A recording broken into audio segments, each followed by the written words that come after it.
अनु पहली बार आर्यवर्धन के घर में उस माहौल को महसूस कर रही थी जहां हर दीवार, हर कोना, हर तस्वीर किसी अनकहे दर्द और अधूरी कहानी की गवाही दे रहा था।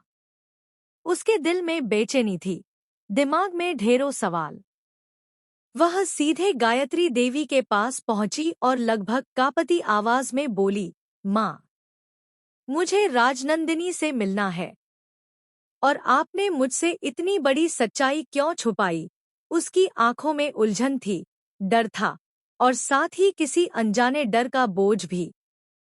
गायत्री देवी कुछ पल के लिए चुप रहीं। उनके चेहरे पर गहरी पीड़ा उतर आई। फिर उन्होंने धीमी, भारी आवाज में कहा, अनु, तुमने जो सुना वह पूरा सच नहीं था। सच्चाई इससे कहीं ज्यादा गहरी और दर्दनाक है। गायत्री की आंखों में आंसू चमक उठे। उन्होंने आगे कहा, राजनंदिनी अब इस दुनिया में नहीं है। वह मर चुकी है। उसके जाने के बाद मेरा बेटा आर्यवर्धन टूट गया। वह आज तक उस दर्द से बाहर नहीं आ पाया। उसने अपने अतीत को दिल से नहीं निकाला, अपने पुराने प्यार को नहीं भुला पाया। वह हर दिन, हर पल उसी की यादों के साथ जी रहा है। और तुम्हारे आने से पहली बार उसके जीवन में थोड़ी सी रोशनी लौटने लगी थी। थोड़ी खुशियां वापस आई थी। यह सुनते ही अनु के पैरों तले जमीन खिसक गई। उसका दिल जोर जोर से धड़कने लगा। उसे ऐसा लगा जैसे किसी ने अचानक उसके अंदर एक तूफान खड़ा कर दिया हो। गायत्री ने उसका हाथ पकड़कर कहा, आओ, मैं तुम्हें वह दिखाती हूँ जो अब तक तुम्हें नहीं बताया गया।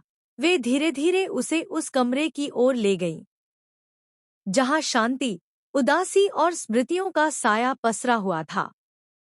वहां एक सुंदर लेकिन बेहद गंभीर मूर्ति रखी थी, राजनंदिनी की स्मृति।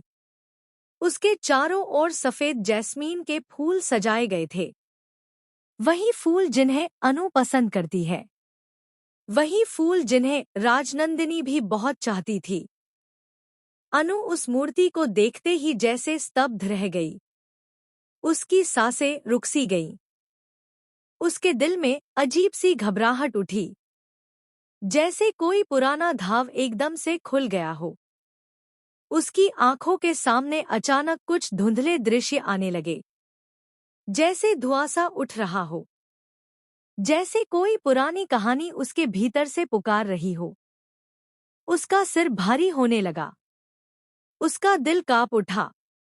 वह मूर्ति को देखती रही और उसे महसूस हुआ, यह चेहरा, यह नजर, यह मुस्कान, कहीं वह इसे पहले भी देख चुकी है। कहीं बहुत दूर, बहुत पहले। गायत्री देवी चुपच